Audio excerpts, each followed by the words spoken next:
Okay, so look, I'm going to start away. If anybody has any questions during the course of while I'm talking, pop them into the Q&A box. Dara's there. He's going to be answering them as well in the meantime. So, look, any of you last time who've just joined, this evening we're talking about the key to choosing the right college course. So over the course of the next hour, I'm going to tell you a bit about Uni. So we started Uni to help students choose college courses. We launched a modern career guidance platform to help students find the best fit courses for them recently. And as well as that, we decided to organise tonight a live interview with Brian Mooney to help you figure out what you want to study in college. So again, Brian is Ireland's leading guidance expert. He was the former president of the Institute of Guidance Counsellors. He's an Irish Times journalist and the editor of Education Matters. So look, I'm going to drive on. I'm going to share screen here. Hopefully you guys can all see this.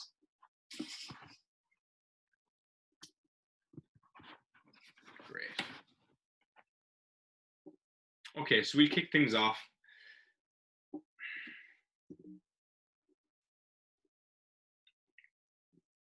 Now, over the course of the next hour, I'm going to begin. Again, my name is Nathan Mays. I'm one of the co-founders of Uni. Should have introduced myself first. We started Uni to help students find their dream college course. So I'm going to tell you a bit about what Uni is, why we actually started the business, myself and Dara Lucy, who's also on the call. And then after that, I'm going to hand things over to Dara, who's going to do a live interview with Brian Mooney. So Brian really is an expert in the career guidance space. We're going to try cover everything from what you should be thinking about into college when you're looking at college courses to the biggest mistakes people make when they are researching their college courses. So I hope you're looking forward to that. And we'll also have a Q&A with Brian straight after his interview for any of you to ask any questions you have. Finally, after his interview, I'm going to tell you a small bit about the Uni platform. I'm going to give a quick demo, show you how you can access Uni, how easy it is to use, and how it might be able to help you find the best college course for you. So we'll do that at the end. So first of all, I just want to give you a bit of a background as to why Dara and I started Uni in the first place. So we both graduated from college a couple of years ago. I had a fantastic time studying in UCC. However, when we did graduate, we came across a pretty shocking statistic. And that was that every year, 40,000 Leaving Cert students make the most exciting transition of their lives. They go to college. However, unbeknownst to them, 1 in 4 of them will drop out before completing their degree. Now, that is a massive amount of dropouts, and it's a lot of pain and heartache for something that is often very avoidable. Now, as doctors say, prevention is always better than the cure. So Dara and I decided to put our heads together and see if we could figure out some way of helping these students find the best course for them in the first place and then essentially not drop out. We knew what it was like, the stress of trying to figure out a college course, trying to nail down what you want to study on top of the pressures of trying to study for your Leaving Cert in the meantime. So we put our heads together, as I said. We spoke to as many teachers, guidance counselors, and students as possible, and we came up with Uni. So what is Uni? Uni is a modern career guidance platform. It's accessible through mobile and desktop, and the whole idea behind Uni is that we want to make the course choice process as interesting as possible and as far less intimidating than it currently is.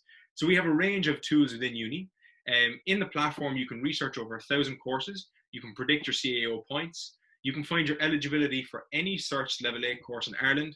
And you can even fill out a mock CAO form inside the platform to make the real thing that bit less intimidating. Now, what's really special about our platform is our bespoke assessment technology.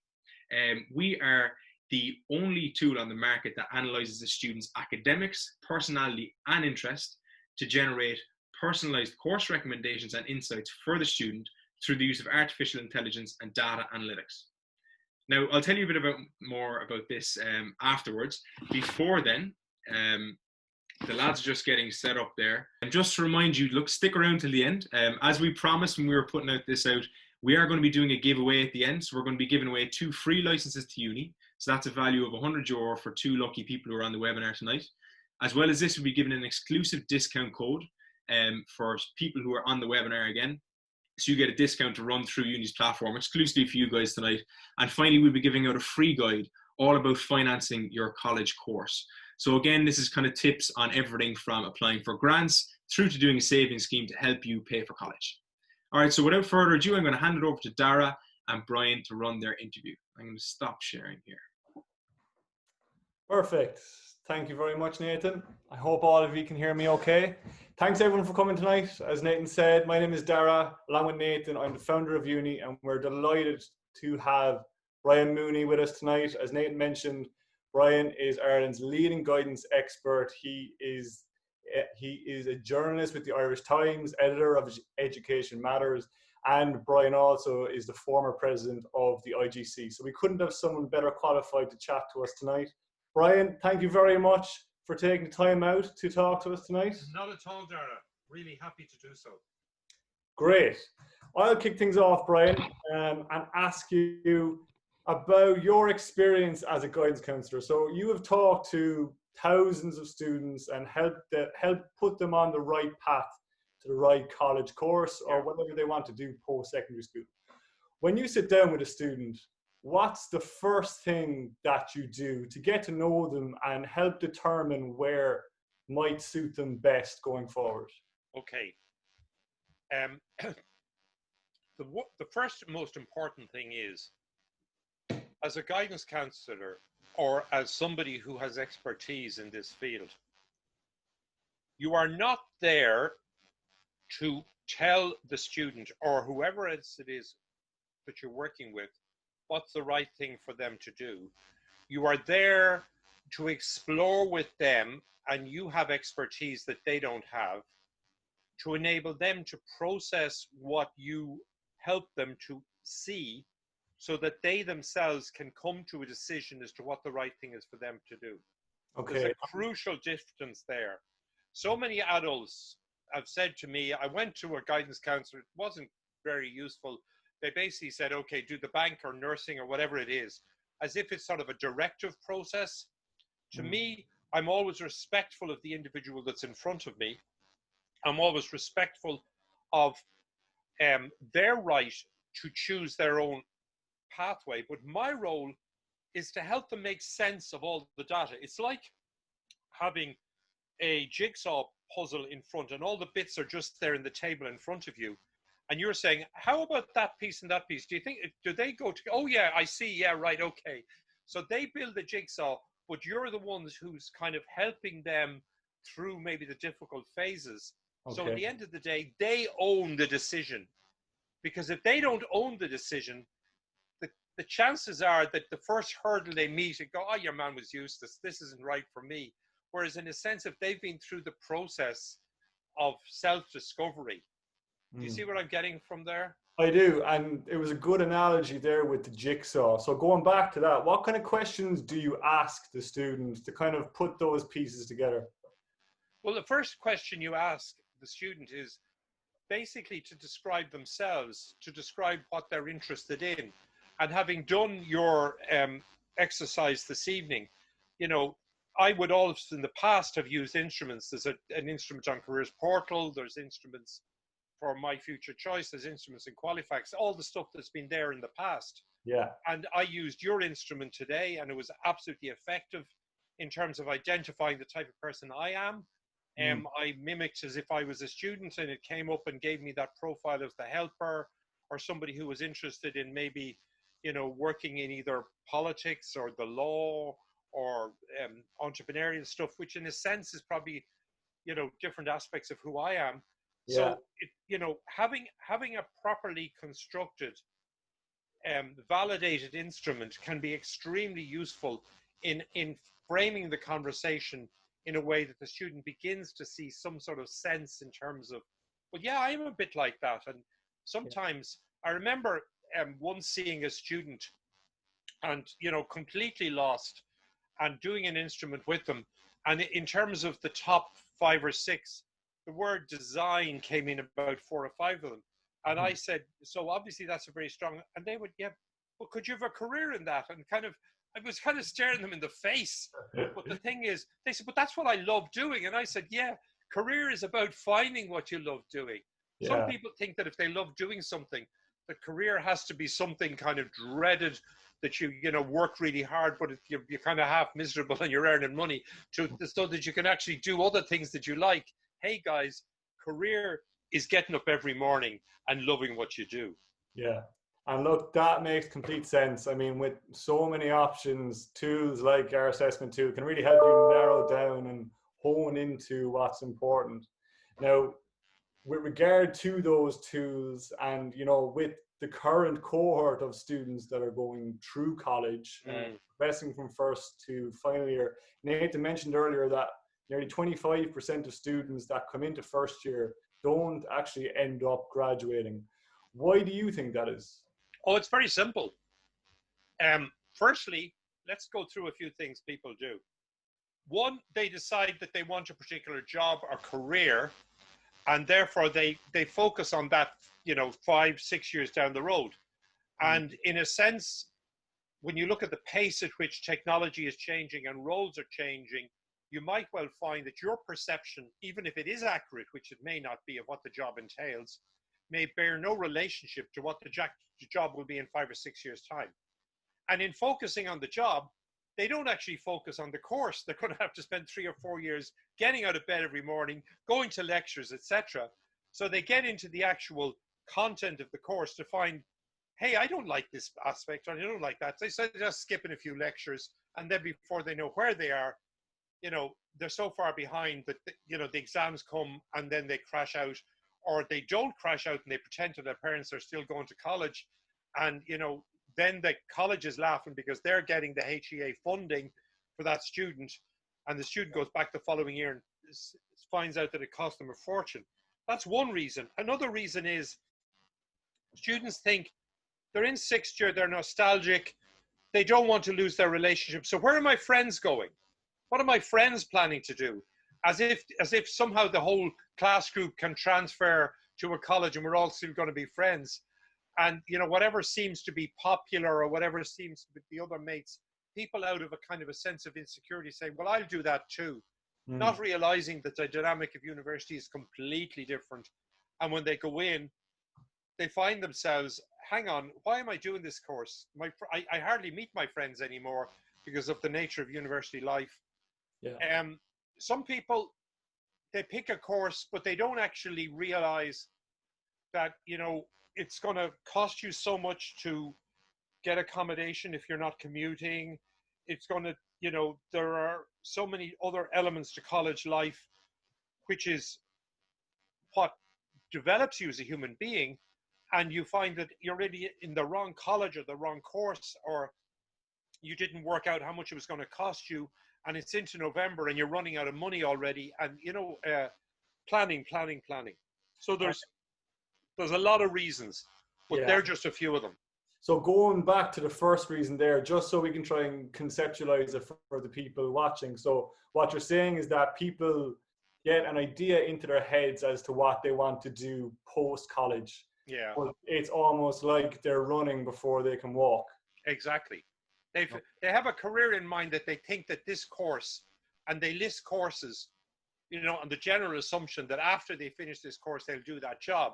But the bottom line is, as you guys know, having come through university recently, you know, getting through a college course is a really tough, you know, challenge, because the big difference between college and what the school situation that most of the students looking at us this evening, in school, you may not realize it, but you are literally supported and everything is done for you. And if you step out of line, you get into trouble. So effectively, you end up back in line, even if you don't want to go into it. You go to college, particularly if you go directly to university and don't go through the PLC route. Yeah. And yes, all the services are there for you. But if you choose to sit half the day in the pool room and then go to the bar, nobody's going to say boo to you, and you will basically fail your exams. So that transition can often be a very painful one for students. They feel for a while they're getting away with something. They're not getting caught. What they don't realize is that college is about self-management. And that transition can often be very painful. And by the time you realize that ultimately it was always up to you to succeed, you're gone. It's gone too far. Now, I don't know whether you had that experience and whether Nathan had that, and watching, not in terms of your own self personally, but watching people around you fall away as they did, I'm sure.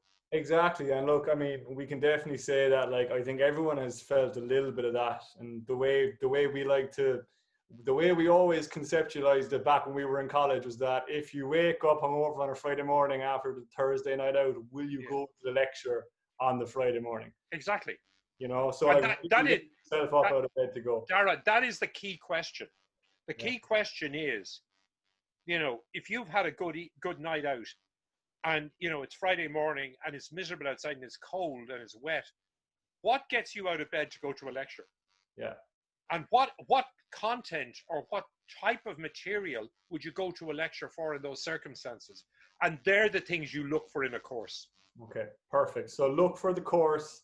Don't look too far ahead yet for the career. That makes sense. Well, So, look, there are exceptions. yeah. Veterinary, dentistry, you know what I mean? There are what I would call almost vocations. Yeah. Or apprenticeships. Apprenticeships is a better word, really, because we call somebody who goes and, you know, trains as a plumber or an electrician, we call them an apprentice, because it's on the job, off the job. Somebody goes to college to study medicine, they're an apprentice. They're in lectures, they're in the hospitals, they're in lectures, they're in the hospital. But in the posh world of university, we can't use the word apprentice, but that's effectively what it is. So you probably have two types of university courses. You have courses that are effectively apprenticeships. Medicine, dentistry, veterinary, maybe architecture. Yeah, because I definitely wouldn't say engineering, where effectively, you know, you can do engineering and go anywhere. If you do medicine, you're likely to either do surgery or be a GP. Yeah. If you do dentistry, you're pretty much going to be working with people's teeth for the rest of your life. Same with nursing, presumably. Yeah. So there are a core of courses where you're committing to a vocation when you pick the course. But if you're doing arts or social science or law or science or engineering, and I mean, I'm just picking them off the top of my head, they're not vocational in the sense there's no one route out of that at the end of it. You have so much options. Yeah, I get you. And look, that makes complete sense. My girlfriend's a dentist, so I can definitely vouch for, you know where she's going. Being a vocation. Yeah. Now, just going back to maybe, like, we have a lot of Leaving Certs watching tonight. So, okay. You know, like, I know for a fact back when I was in Leaving Cert anyway, I might have been strong in some subjects, and it would be your natural inclination to kind of go towards courses that you're academically strong in. But some students might have other subjects that they mightn't be as strong in academically, but they might have more of an interest in with regards to, you know, what we were talking about earlier. How would you recommend students balance the choice between, you know, their academic strength versus their interests? Okay, well, I mean, we have a model in Ireland of 7 subjects or 8 subjects for the Leaving Cert. And you're locked into Irish, English, maths, and a foreign language in most schools. So there's 4 gone immediately. And depending on the nature of the school you're in, you may not have the range of choices. And I mean, as somebody who managed this as a guidance counselor for over 20 years, you know, you create the best platform you can with the teachers that are available to you. Yeah. But look, you know, you may end up with your top 2 courses on the one line. And you're the one guy in the school who wants to do, you know, history and politics or something. And, you know, effectively, you have to pick one of them. So you may come to the Leaving Cert not having studied a range of subjects that you actually like, but you don't know whether you're good at it because you weren't able to. Or you weren't able to do chemistry in your school and you want to do medicine because there wasn't enough to do chemistry. There weren't enough students, maybe in a small rural school or something. So effectively, you may have perceptions about what you might like that aren't actually validated because you didn't get a chance to do those subjects. But if you have looked at those subjects as, you know, looked at the content and said, well, if I'd had the opportunity, I think I would have liked it, that's just as valid a reason to pick the course. And on that, say if you did want to do medicine and you didn't have chemistry in your school, like, it's very difficult to get a grasp as to whether you like chemistry or not, having not done it. How would you recommend students actually go and find out before they go into college whether it's something that they'd be interested in? Okay, I've got to declare a personal interest here. I am the chairman of the board of management of 2 further education colleges and the deputy chair of a 3rd one. And I am a complete fan of using the PLC route. If, for instance, you're going to the Leaving Cert and you think you might be interested in a particular area, you're not sure, you may not have had as much exposure as you would like to the particular area. Yeah. If you go and do a PLC for a year, the first thing about PLC colleges, they're not like school in that they don't treat you as a kid. If you don't turn up, they're not going to ring your parents. They will write you a letter within about 2 weeks, addressed to you personally at your home address, saying, do you want to come in and have a chat with us about how things may be going wrong for you? Okay. And they're very supportive, but it's not like school. But you do learn through a PLC that effectively, you know, self-management skills is really where it's at.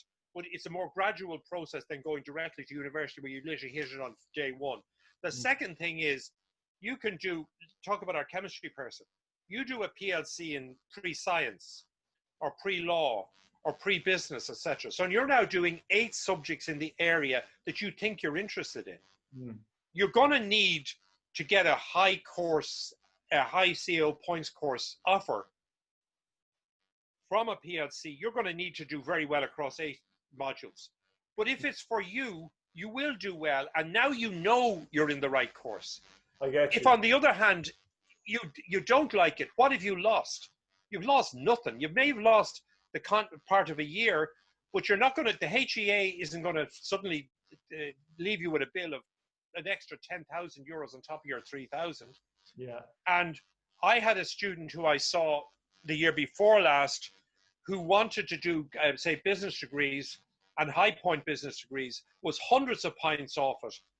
Went and did a PLC in one of the colleges where I was chairing pre-business, and in the beginning of August, where they make the offers through the CAO for courses where the PLC is the link to that course, that student got an offer of BESS in Trinity.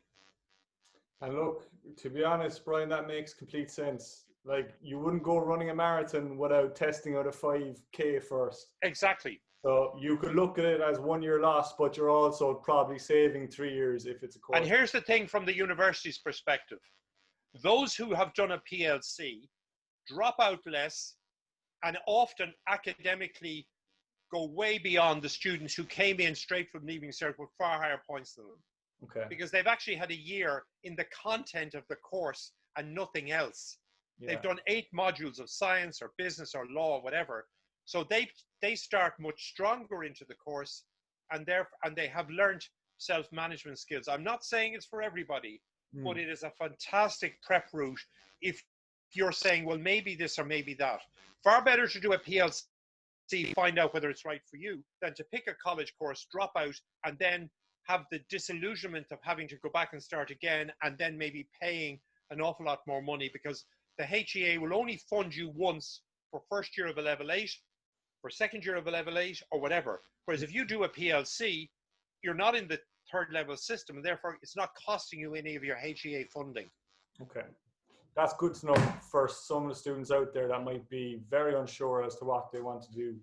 Now, I do want to move on to the reality that a lot of Leaving Certs, actually they're all Leaving Certs are in, and it's that they also have a little thing called the Leaving Cert to think about.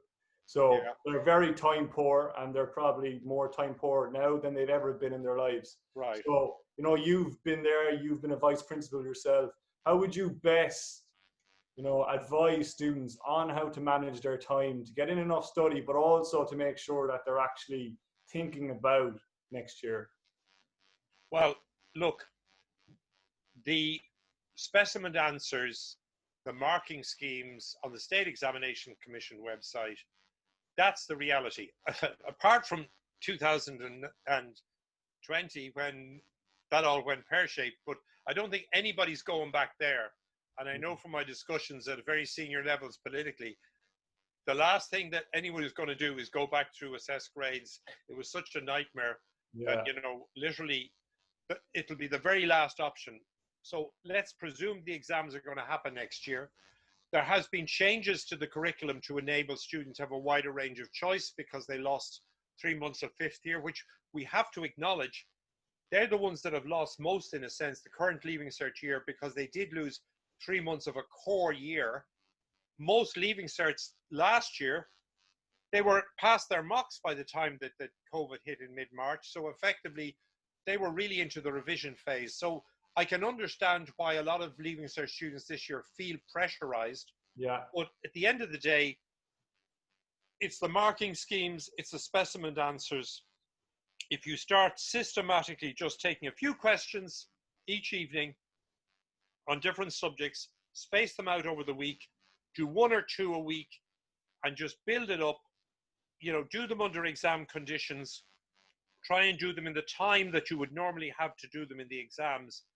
You will find at first it's a bit scary, but as you get into the routine of doing it, you will find that your performance in terms of the grading, and remember, the marking schemes are there. So when you go back and you go, okay, if I was the corrector and I'm correcting mine, it says 3 points, valid points at 5 marks each. Okay, do I have 3 valid points? So you begin to start thinking in the mindset of a corrector, and then you begin to present your material in the similar manner. I know it's a formula, but quite often the most intelligent person doesn't get the best result in the Leaving Cert. The person who gets the best result is the person who learns how the system actually works and plays to that. And then bringing it back to, you know, maximizing your chances of making the right decision for college next year. So like you have exam time, which is clearly, you know, around the mocks, and then you have the actual exams itself. What times of the year, with regards to college course choice, would you recommend people really focusing their time into their research if they don't have a lot of spare time, because, you know, they might have trainings, they have extra classes, grinds? Okay, So, let's put it, okay. Most people will be applying to the CO. And that's because most people stay at home. Quite a number of people are now going to Europe. mhm. If you want to really, really, really do something, you want to do physio, and you know that you're hundreds of points short of physio, it's one of the areas you're not going to get into it through a PLC. Okay? Okay. You may do physiology in either Carlow or Sligo, but then you're going to go to the UK to finish out your physiotherapy degree. And that's going to cost you a huge amount of money and all that sort of thing. You can go to a Dutch university now and do physiotherapy so long as you get your 2 H5s and you pass for 4 subjects. So I would say to people, if you really are passionate about something where effectively the points are way out of your reach and there isn't a route through PLC, look to Europe. And that's just an aside. But the vast majority of students is going to be through the CAO. They're happy to either go PLC college or directly to college. Okay. Yeah. Make your CAO application now. What do they need to know from you? Who you are, where you live, you know, what your email address is, and that you have 30 euros to pay the credit card. After you've done that, you have your number. Now, you then go back in with your password.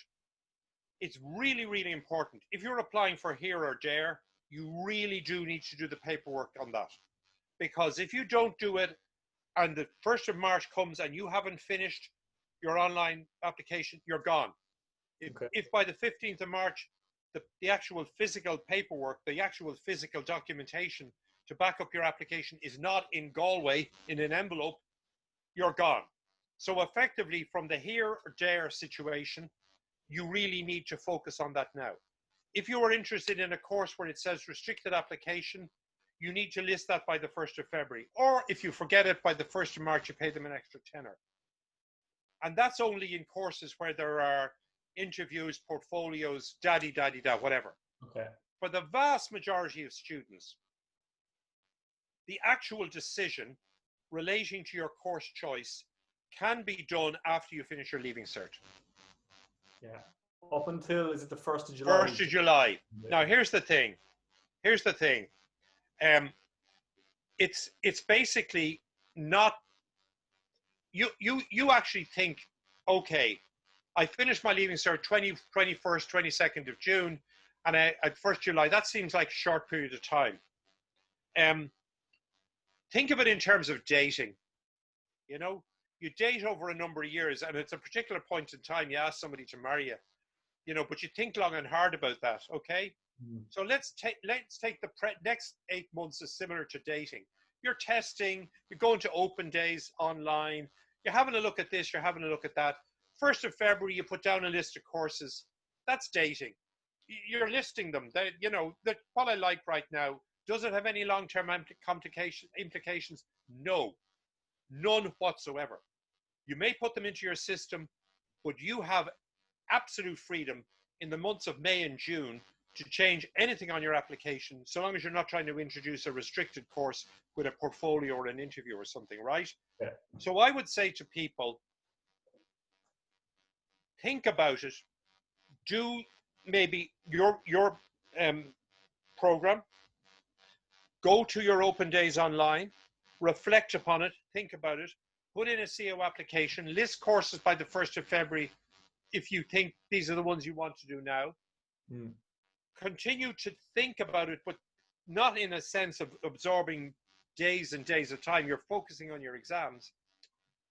Imagine how you're working right now as a Leaving Cert student, and imagine how you're going to feel the day after you finish your last paper, right? You're probably going to be like that thing from the cartoon character where you go off the side of the cliff and your legs are still going flying like this, right? You've been used to a schedule of work, and then suddenly there's nothing. 22nd, you guys, you must remember that, the week after your Leaving Cert, when you've been working so hard and then suddenly it's gone. Now, in the past, people were going off to Ayanapa and doing all that sort of stuff.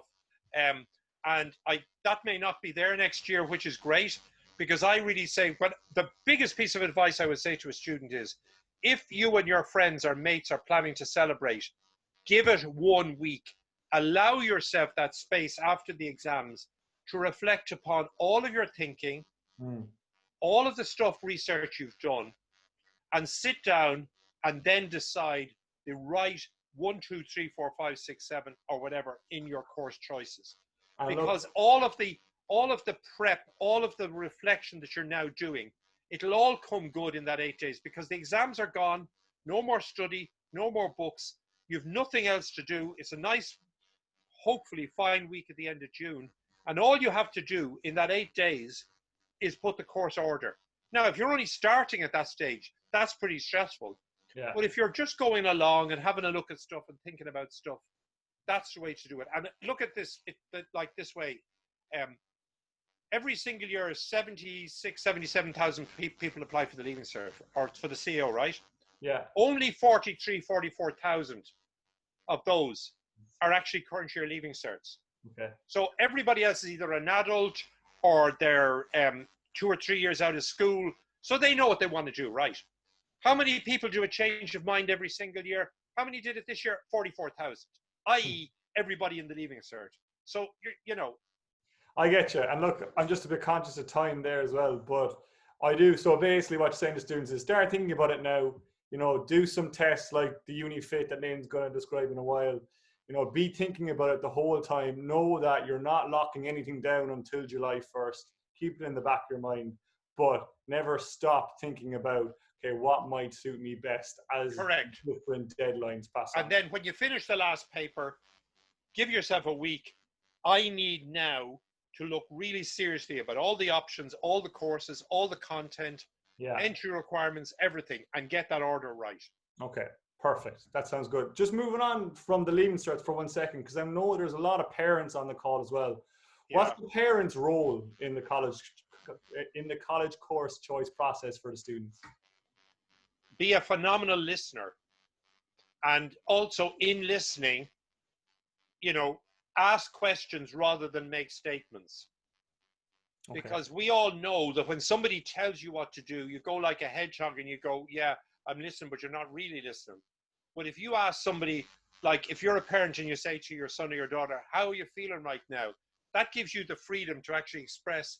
And then you can ask the questions in such a way that you're kind of directing your son or daughter, or you're guiding them, and that if you're the one asking the questions, then in a sense, they're probably going to be more positively open to your insights. Whereas if you say, get up to your room there and do this and do that, you're kind of feeling, all your energy is going into feeling resentful. Yeah. Whereas if you, as a parent, if you are there being the supportive listener, the discussing with it, you're more likely to have a receptive ear from your son or your daughter. Yeah, and look, I think that's really good advice. You have 2 ears and 1 mouth for a reason. Exactly. That sounds good. Listen, I'm going to move on to some questions here because there's Okay, work away. loads of them in. One common one that's coming in from a good few people is that obviously 2020 was, you know, unforeseen circumstances in regards to the points increase. What do you think, according to your professional opinion, will happen to the points next year? Okay. The points this year went through the roof. The department said it was 4.5%, 4.6% grade inflation. You can only get that mathematical sum if you include ordinary level and foundation level and put it all in, okay? Mm-hmm. The truth is that if you look purely within higher level papers, points went up 10% this year. Yeah. Right? Because teachers basically gave the best opinion they could of each student, right? Okay. If we go back to what was there previously, we're using the marking schemes, etc. Yeah. Then that 10% additional points should wash out of the system. But remember, there are going to be a portion of students who did the Leaving Cert this year that will have those higher points who will be applying for courses in 2021. Okay. I know it's painful, so I don't expect to see the points completely come back down, because if you've got 10,000 people out there with higher points applying among 40,000 current year Leaving Certs, there's an element of additional points there. It'll take a year or two to wash out of the system. Yeah. But, and there's one other part to this. Minister Harris had to create additional places to make sure that the points didn't go off the scale. Okay. He has committed in the last week to retaining those additional places and putting in more of them. Okay. There was about 2,700, to be exact, additional level 8 places this year. And those places, my understanding is, will be retained, and extra places bring points down. Okay, that's exactly what I was going to say. So basically, the more places, the more chance there is for more students to come in, which will in turn hopefully reduce the amount of points. Because correct. For anyone that doesn't know, the point system is based off, is it the points that the last person that gets into the course has? Correct. Yeah. So if you create 20 more places on a course, that's bringing down the points. Good. Perfect. Okay. So look, I saw a question there, by the way, coming through there, yeah, Dara, which was from somebody wanting to know how they apply for a PLC to the CEO. You don't, obviously. Each PLC course is offered by the college that's offering it, and you go online to that college's own website and you apply for it independently of your CEO application. Good to get that answered for a couple of people. Couple of people also are asking, and now I know we covered it briefly earlier, but it might be good to reiterate. I have no idea what to do. Where do I start? Now, I know you mentioned earlier about doing some sort of an assessment test like the Uni-Fit, get an idea of where your interests lie, and then thereafter do a bit more research into, you know, what you think might suit you best. Am I correct in saying that? Yeah, but also, look, work is about fulfilling yourself. It's about an expression of who you are. I often use this analogy, particularly when I'm talking to girls and female students. I say to them, okay, I want you to close your eyes now and imagine that you're 15 years older than you are now. And I want you to imagine that. And now I want you to imagine you as a young mum, and you've 2 young, beautiful children. And you've had a tough night because your youngest child was up all the night and she was crying, and there's a bit of resentment in you because the hubby didn't bother getting up, and you're now getting up. The clock has just gone off. You've had 2 hours sleep. You're heading for the shower, and yet there's a bounce in your step because you're actually looking forward to your job. Describe that job to me. And it's amazing the words that come out of their mouths when you say that, because you're reaching to the gut. And that to me is the key to this, Dara. Yeah. You've got a head, but you've also got a gut.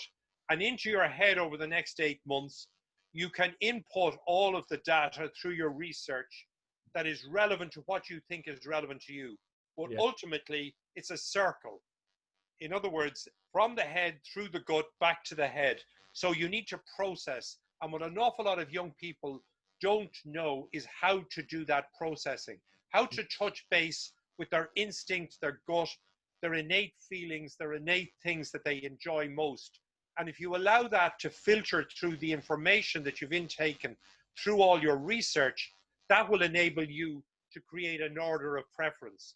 Whereas if you're just trying to do it in your head, it's not in any way relating to who you are. Yeah. Find something that yet suits you in terms of the head stuff, but also completely is in tune with your gut. I like that. Words of inspiration. Marissa also has a really good question. Now, we've talked a lot about choosing specific courses. She says that she has a fair idea as to the areas she wants to study, but is wondering, what about choosing colleges? How would you recommend going about what college to actually apply for first, as well as the course? Well, firstly, do you want to live at home or do you want to commute?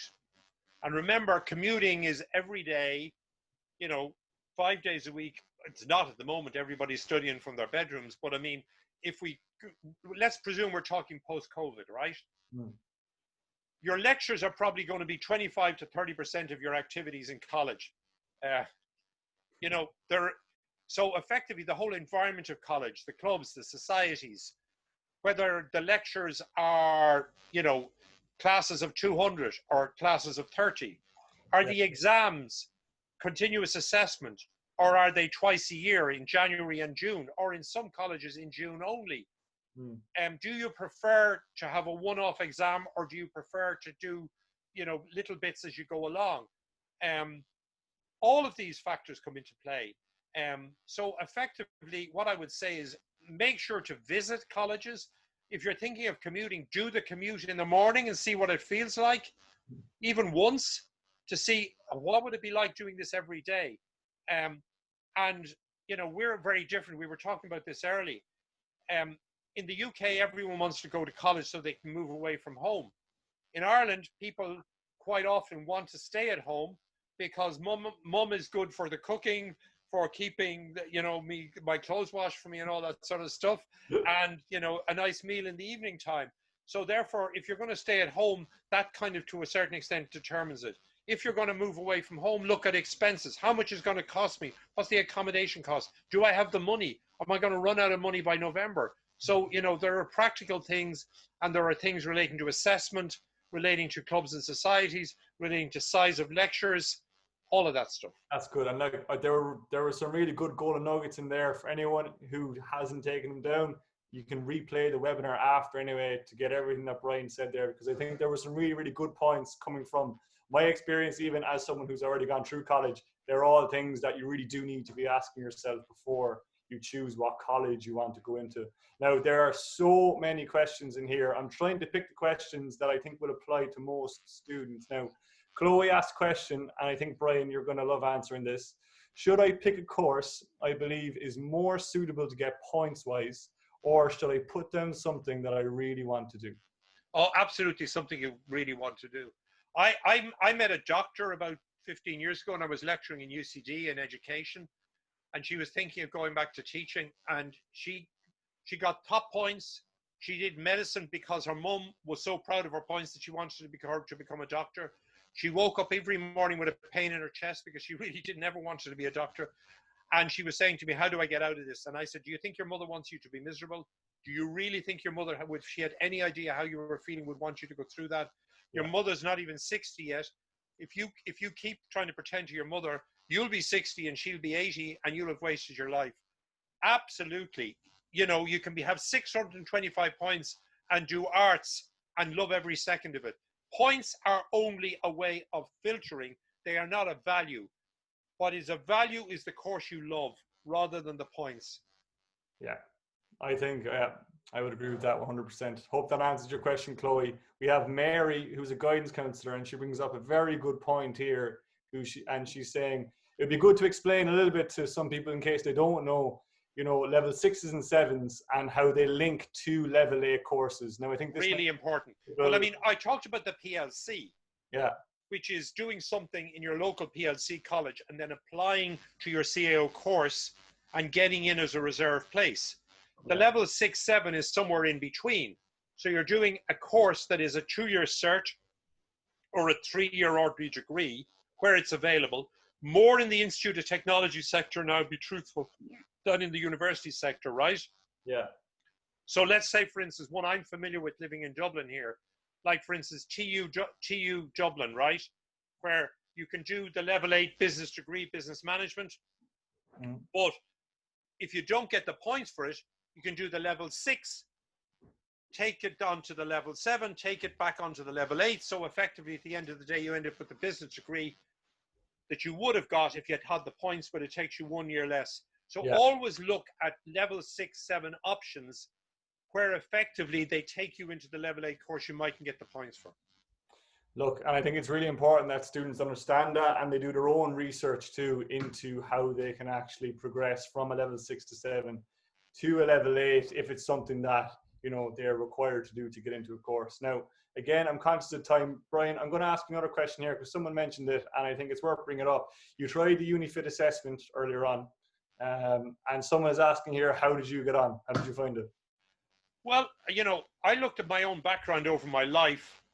It was suggesting law, it was suggesting politics, it was suggesting that whole caring role. It reflected all of the things that I have done over my life. Some of the things that I would have enjoyed, but I decided not to do because I did something even more enjoyable. But in terms of the profile it presented, it was very, very accurate in terms of what I've actually spent my life doing. So if I was back at 18 looking at that, I think it would have given me a very good direction in terms of helping me to make the choices if I was 18 again. Okay, that's good to hear. Thank you for your kind words. And look, what we'll do now, because it's 10 to 8, we're gonna stay online, right? What we're gonna do is we're gonna bring Nathan back in. Yeah. Brian, you might also stay online too. I'm on. No, I'm not in any rush. Good, perfect. So what we'll do, we'll bring Nathan back in. We'll let Nathan talk through some of the formalities like the prize givings. Yeah. We're going to tell people about the discount codes that they can get on offer to use Uni. And we'll also maybe answer some more questions at the end because there are loads of questions here and we really do want to try and get to as many as we can. So look, Nathan. Can I just say to you that at the end of the day, you know, students should have the courage to just go up there and knock on your guidance counselor's door if in fact you feel a bit lost. You know, there's no point in bottling it up inside. We all know that students deal with a huge amount of stress. You have no idea how much support you can get if you just have the courage to go and say where you're maybe a bit lost or a bit bewildered or whatever. And having been a guidance counselor for so many years, it was a privilege when a student would come and ask you a question because it was actually respecting your professional integrity and showing that they valued your expertise. So don't sit there feeling panicky and don't feel in your school that you're creating problems or difficulties. Just go and ask the question. Look, I think that's great words to leave it on for now. Anyway, Brian, thank you so much for that. Look, if we have a bit of time at the end, we'll answer a few more questions from people too, if you're good to stay on and if people are okay to stay on. Nathan, we'll let you take it from here and then we can hopefully get back to this afterwards.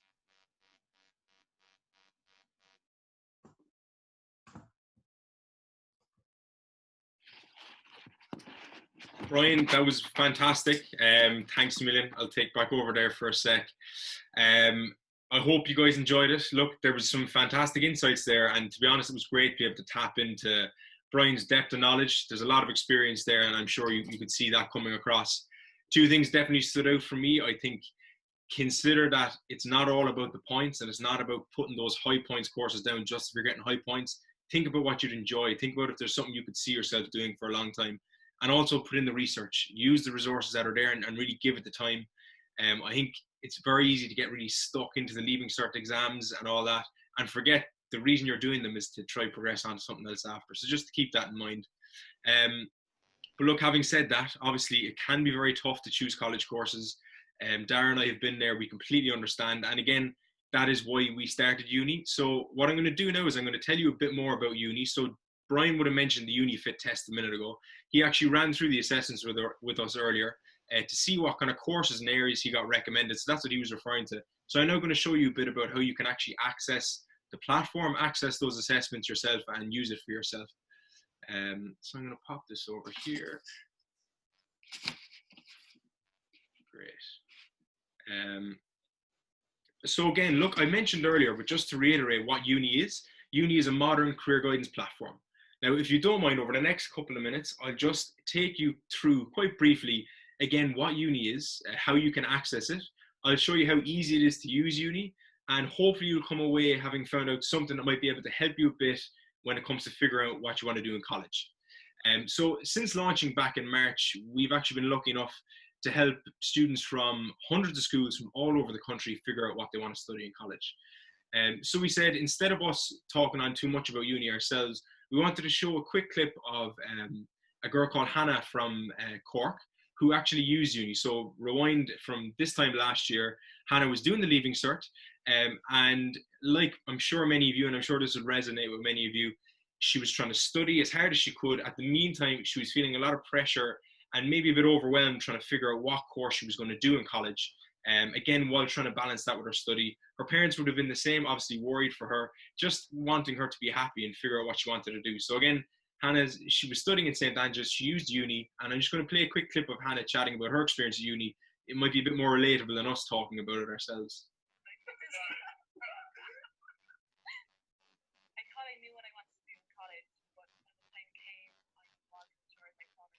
I heard about this new website called Uni, which helps people decide what college courses they want to get into based on their course recommendation software. And I found it, and I'm so delighted I did it.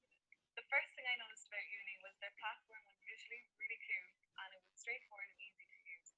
I learned that Uni's recommendations are based on your personality and your interests. But what really struck me was that they compare your academic ability against previous college graduates. This is really unique, and I don't think it's ever been done before. I entered my subjects, predicted grades, and filled out a fair few questions, which did take a while, but saves loads of time in the long run because they really do get something. I learned a lot about myself and what college courses would suit me best, but I particularly liked how they gave you a Uni-Fit percentage for every college course.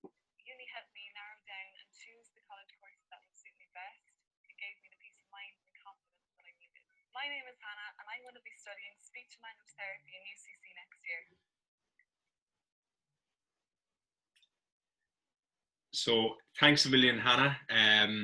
Look, I think the big things to take away from that again was Hannah, through using Uni, gave her a bit of confidence in her decisions, gave her that sense of relief that she was able to actually stand back and now concentrate on her exams now that she knew what she wanted to do after school. And obviously her parents are very relieved too. If you go onto our website, you'll see a quick interview from Hannah's dad, just saying how happy he was that he had a happy Hannah figuring out what she wanted to do in college. So she mentioned there that she wanted to study speech and language therapy. I'm delighted to say Hannah's now actually studying speech and language therapy in UCC and seems to be loving it, which is fantastic. So I'm now just going to give you a quick look, again, how you're going to be able to access Uni, how easy it is to use, and how you can make the most of it. So just give you tips on using our assessment technology and how you can really get through it properly. So again, you can access Uni through our website. If you go onto our website, it's uni.ie, so it's yooni.ie, and you'll see up the top of the page there's a Get Started button. So if you literally click on that button, you'll be brought into the Uni platform. Now, I'm not going to bring you through everything because I don't want to spend too long on this, but when you do come into the platform, you can create your account completely for free, and you'll see there's a ton of different features in here. So obviously you have your Yooni Fit. Now, your Yooni Fit is the assessment testing I mentioned, and I'll come back to that in a second. But other than that, it is worth noting that you can also research over 1,000 level 8 courses in Ireland. You can predict your points. For every course you search, you can find your eligibility, meaning if you see a course like engineering, we'll tell you based on your subjects, are you meeting the points from last year? And also, are you meeting the requirements? Do you have the maths level that you need? Do you have the science subjects for that course? As well as that, you can also fill out a mock CAO form within the platform. You can see that at the bottom left here. So you can fill out your favorite courses and move around that top 10. So you're not just picking one course, but you have your backup plans. And I know Brian mentioned that earlier, that you're not just having one course, you have plans that just in case, worst case scenario, you can also fall back to. So then just to look at the Uni-Fit assessment. So again, this is what Brian would have run through earlier. Uni-Fit assessments, when you do unlock, you'll be brought through to this page, and there's 3 tests in there. So you have your academic fit, your personality fit, and your career interest fit. So I'll just tell you what each of them is briefly, and I'll show you some of the results you get when you actually run through our assessments. So the academic fit test is what really makes Uni different to other tools out there. Essentially, what we've done is we partnered with University College Cork for an anonymized data sharing partnership. Now, basically what that means is that we were able to use our software to look at graduates who went through college a couple of years ago. We can look at the degree they did, how they did in the degree, and we can map back to what Leaving Cert subjects they did. What this means basically is that when you come in and you do our academic fit test, we will be comparing you directly to people who've gone before you to find the courses that you have the highest chance of succeeding in academically. Now, while this is fantastic on its own, it's not all about the academics. So obviously we bring in your personality and your interests too. So when you pop through your personality test, the personality test is based off the Holland occupational themes. So we'll take a good look at you, find out about your interests and who you are, and rank your personality in 6 key areas. And we then map these back to course to course. Finally, then the third one is the career interest fit. So you run through this test, it takes about 20 minutes. And now what I'll do is I'll show you the results you actually get from the 3 of these assessments. So the first one is the personality fit assessment. So again, when you run through this, you're going to get your 6 personality types. You'll get a percentage fit for each type of personality, and you'll also get your top 3 personalities. So you can see in this case, when I ran through it, I had artistic, thinker, and enterprising with a 40%, 30%, 20% fit. You can find out about each one of the personality types. You can even find out about people who've gone before you at uni, how many people are getting similar personality types to you. So 36% people also had artistic, while 17% also were enterprising. We even show you famous celebrities and people who were similar to you in personality type and combination of personality types. Now, the second part of the assessment is the career interest test. So from over 30 career areas, we narrow down your top 5 career areas based on your interest. So again, in this case, you can see the number 1 here is engineering, down to number 5, project manager. You can find out a lot of information about each of these career areas, and you can even find out average salary per career area. This is something we found that a lot of students were very interested in. Now, if you want to click into one of them, I won't go into all the information, but again, you find out everything there is to know about that career area. You can find out about specific employers, specific jobs, salary ranges. And what we've just added this week, there'll be a button here now. For that career area, you can see every course, every level 8 course that you can use to get into that area. Now, finally, what really makes us stand out is our course fit. So essentially, we will match you with your top 5 courses in every level 8 college in Ireland. So if you look at this, you can see I've clicked UCC first. So you can see my top 5 courses in UCC, ranging from engineering down to arts. Now for each course, you'll get an overall percentage uni fit. So you can see here I have a 97% fit to engineering, down along to an 84% fit for arts. Now within that 97% fit in engineering is broken into an academic fit, career fit, and personality fit. So when you click into the course, you can find out everything there is to know about why you're getting recommended that course. Similarly, you can do that for any one of these colleges down here, whether you want to see DCU, GMIT, or NUIG. You can find out your top 5 courses in those colleges and see if it's something you'd be interested in studying. Now, usually to run through Uni's 3 assessments, get your 3 reports and figure out what you want to do, it's going to cost $49.99. However, for tonight, for everybody on the webinar, we have an exclusive discount. We're offering a 30% discount code to everybody on the webinar tonight. That discount code, as you can see here, is Uni-Fit Webinar, all caps. Literally, for that, it'll give you a 30% discount. So you can see here where it's been popped into the discount code, it cuts the price down to $34.99. Now, for that, you can run through the academic fit, the personality fit, and the career interest fit assessments. You can also research your courses, fill out your mock CAO, and predict your points within the platform. Now, just in case you are looking through it, when you come to the checkout page, you'll see something like this. So you'll see a bit more information about Uni. You'll also see information about registering your account, and be sure to pop in that discount code in the bottom left. Again, it'll look like this. You put in the discount code, click apply, and you'll see the price gets slashed down then to $34.99. So again, just to bring it back and relative how Uni can actually help you. So there's 2 ways you can access Uni. Obviously, if you're a student or a parent, you can access Uni completely privately. You can come through our website, again, uni.ie, YOONI. You can use that 30% discount code and you can set up your own account and run through the Uni-Fit assessments yourself.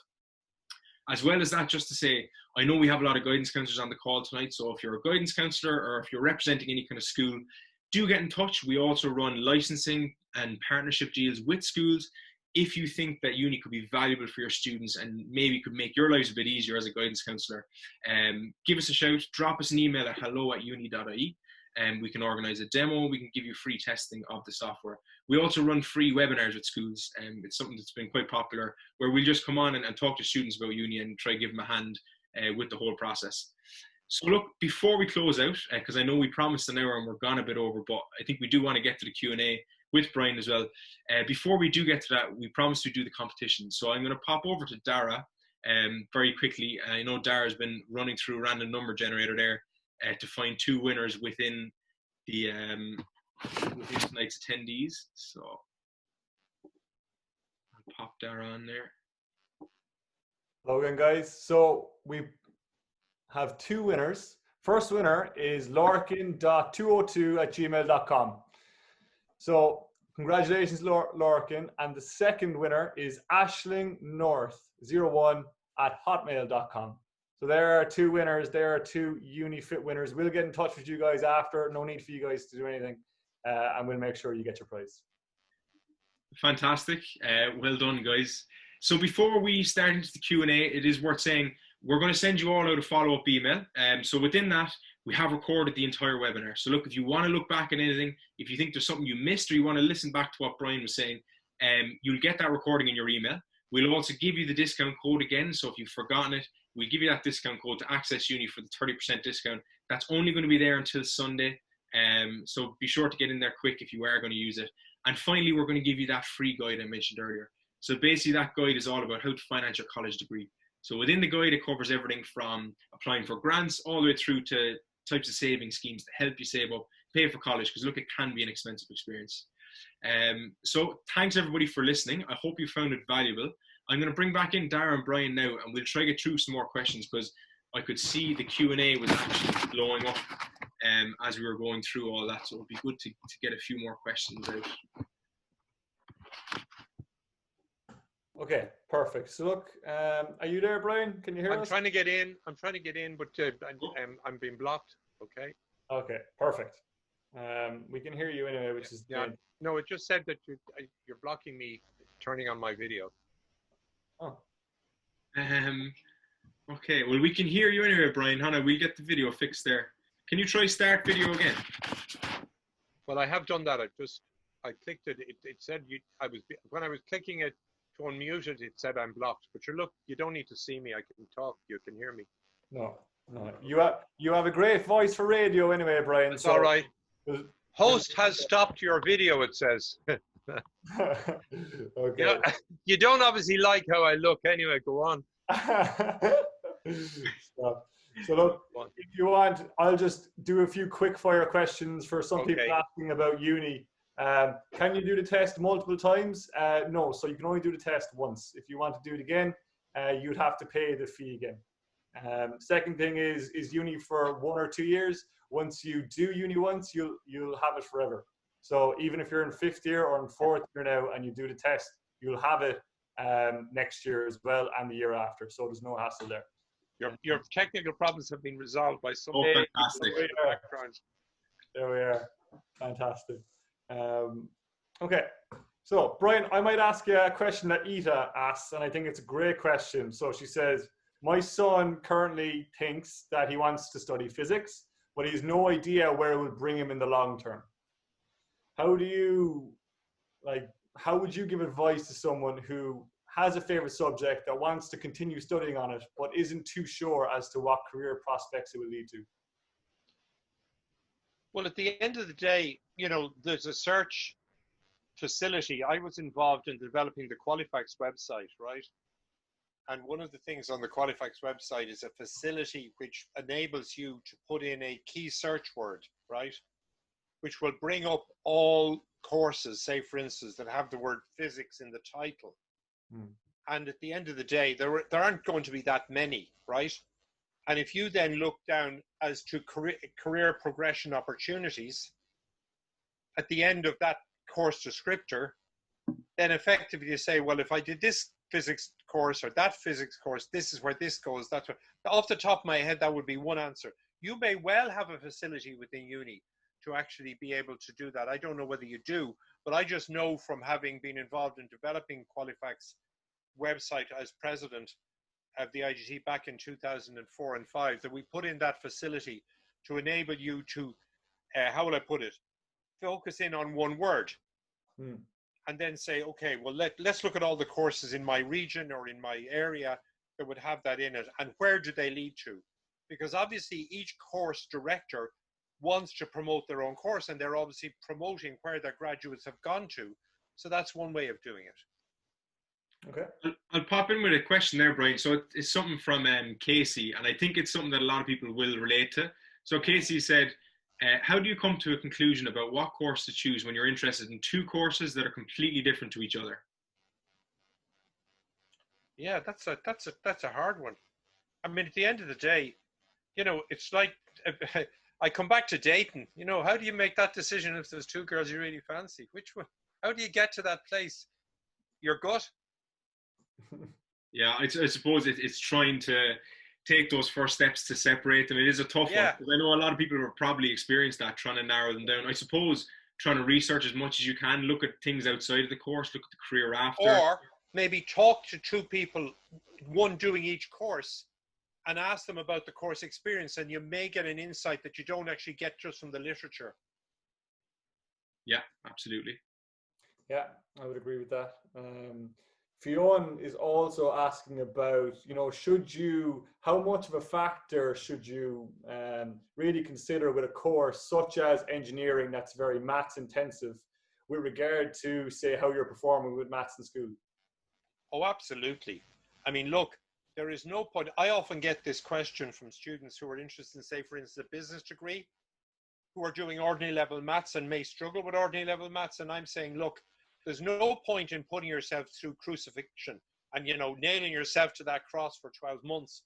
Have a look at what you are hoping to do out of the business degree. And if it's marketing, or if it's sales, or if it's advertising, then maybe go for a specific business course that bypasses the needs to do maths in first year.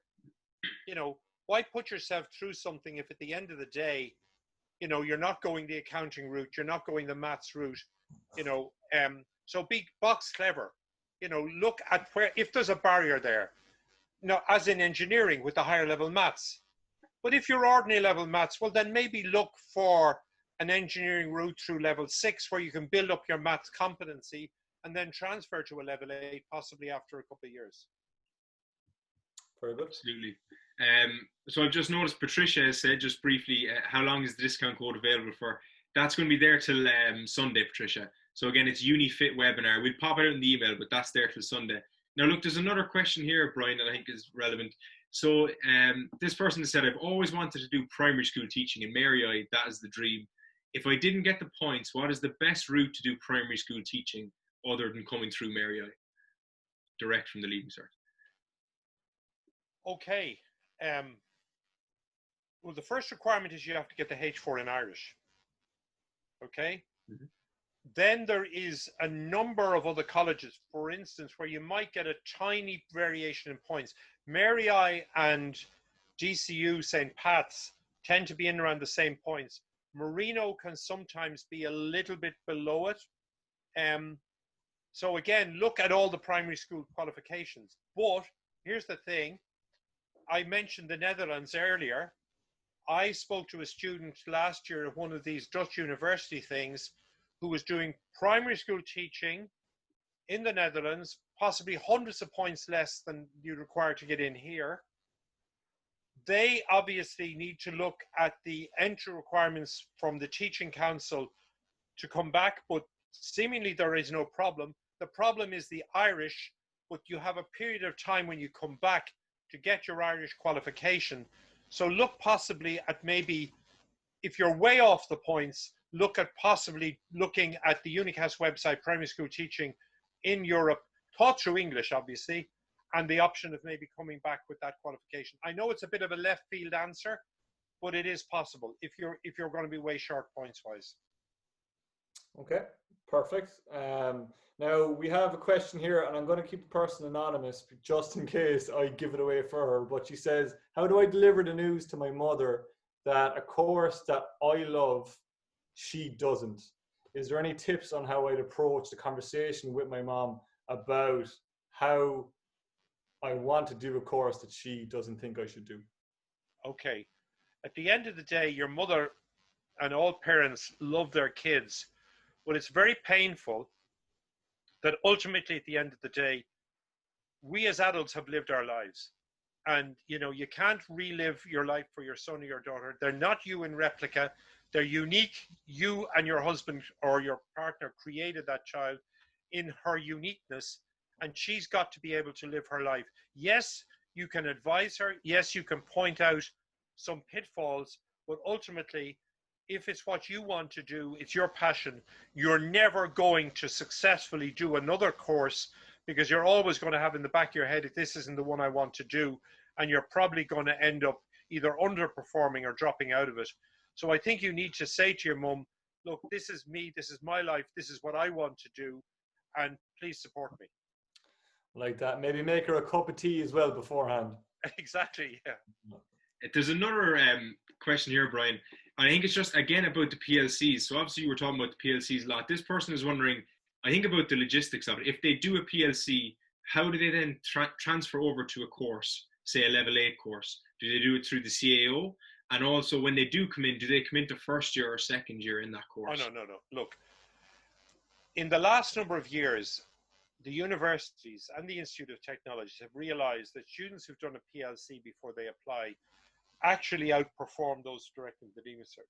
So gradually, more and more courses have created reserve places. So say, for instance, there is 200 places on a course. They will put 10% of those places aside for PLC. So you apply to the CAO in the normal way, and then you list the fact that you're doing the PLC course. They will then look for the 20 best students who've applied for that course with PLC.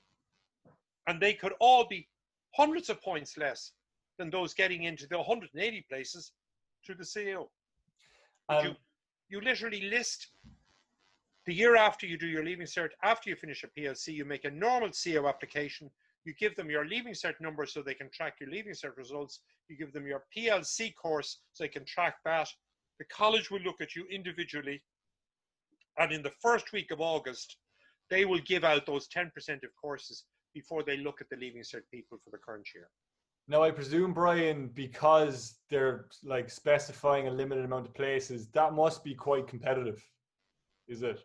It can be, but it depends on the number of people coming with PLC awards who are looking to get into those courses. Okay. I mean, you know, what you need to do is you need to look at those links between the PLC. You need to ask the college, how many places are you offering on PLC? And if you're looking at a PLC course, you ask, how many people from this course got into UCC, CIT, or whatever it is last year? And, you know, what was their background? You know, how did they achieve in their PLC? What did they do? It's pretty transparent. Okay. Yeah, cool. That seems like a question answered. We have another person here, and we have a few people egging them on to get this question answered. So I've been described as the most indecisive person, even about things as to what cereal I'll have for breakfast. Any tips on how to prepare myself for making the right decision? I'm in 5th year. Well, it comes back to that question that I said to you earlier about imagine yourself on the dirtiest, wettest day. What the hell would get you out of bed to go to a lecture? And here's the thing. If you can't figure it out, there's no law that says that you have to go to college next year. Because there's no law that says that, you know, everybody has to go directly from the Leaving Cert. Maybe you need a year or two. Maybe you do need that space to go and maybe do that PLC for a year, or get a job, part-time job, work a bar for a year or something, if there is a bar to go and work in September next year or whatever, because ultimately you're likely to succeed far more if at the end of the day you find out what that passion might be. But, you know, no more than in life, we don't all decide to get married at 21 or 22. You know, some people, it might happen for them 15 or 20 years later or never. So effectively, there's no one moment which says that if I haven't figured it out and I'm in 6th year, there's something wrong with me. It just means you're not ready. And if at the end of the day, having gone through all the stuff that we've advised this evening, you're still not sure, well, maybe it's time to do something else for a year and see whether you can figure it out. Yeah, that sounds good. And look, like, I think it's definitely worth mentioning there that you said it earlier, choose a degree that you're going to get through. And then, you know, once you finish your degree, it's like a passport then to actually go and do other things. Well, if you think about it, Dara, I mean, if somebody doing the Leaving Cert today who's doing it in 2021 is going to probably be entering into the labor market 25, 26. What is the world economy going to look like in 25, 26? You know, what is the job market going to look at? I mean, look at how transformation that has happened through COVID. What we're working on with Zoom, I hadn't heard the word Zoom in March. And now we're, you know, how many people are working from home? How has that transformed the economy? How is the fact that in 25, 26, every single residence in this country will have high-speed broadband if government delivers on time, and people will be able to work from idyllic environments in the remotest parts of Ireland and be high-speed broadband to anywhere in the world? How will that affect how work is available? How would it affect the services that would then be needed? So effectively, you can't predict that. I can't predict that. All you can predict is, what would I enjoy studying now? And let's see how the economy or technological developments and social and political developments affect the kind of work that will be available. And let's be clear and honest about it. The first job is simply your first step on the ladder. Who knows where that's going to bring you in 5 or 10 years' time, when the economy is going to be completely different again. You know, I think that's probably a great way to close it out, because I know we're kind of pushing quite a bit over on time. And I think definitely from that last one, the big thing is just take it a step at a time. Don't get too hung up on where you might be in 10 or 15 years. Try, find the course you'll enjoy and that you can get through that first, and then take it a step at a time. Absolutely. Because it can be overwhelming when you look too far into the future, I think. Listen, if you get the next step right, next step right, Nathan, in anything in life, that then, if that step is right, that takes you into dynamic in your own life, which then, you know, you live through, and then get the next step right. So long as you're always getting the next step right, life will be wonderful. It's when you get the next step wrong, anticipating something else that's down the road, that's when everything falls apart. Focus on the choice now. What will I get out of bed to do that I'll enjoy and will get me out when I've had a good night out the night before? That's what you should be studying. Put that on your wall. Fantastic way to finish up. Look, thanks again, everyone who came. Brian, thanks so much. I found that really valuable. I hope everybody else found it valuable and you enjoyed being able to pick Brian's brains there for the last while. So thanks a million. Again, look, we'll send a follow-up email. We will be sending out a recording of the whole session. So if you do want to listen back, if you want to look at anything, do take a look. You'll have that. Again, in the email, we'll give you the discount code. We'll give you information if you want to follow up with us, and we'll give you that free guide about financing your college course. Look, if you have any further questions, it is worth saying, if they're not in the webinar and you haven't heard them, just drop us an email. Our email is hello@uni.ie, so YOONI, or pop onto our website. You might be able to find your answers there. So look, that's it from us. Thanks a million, everybody. Thanks, Brian. Cheers. Thank you.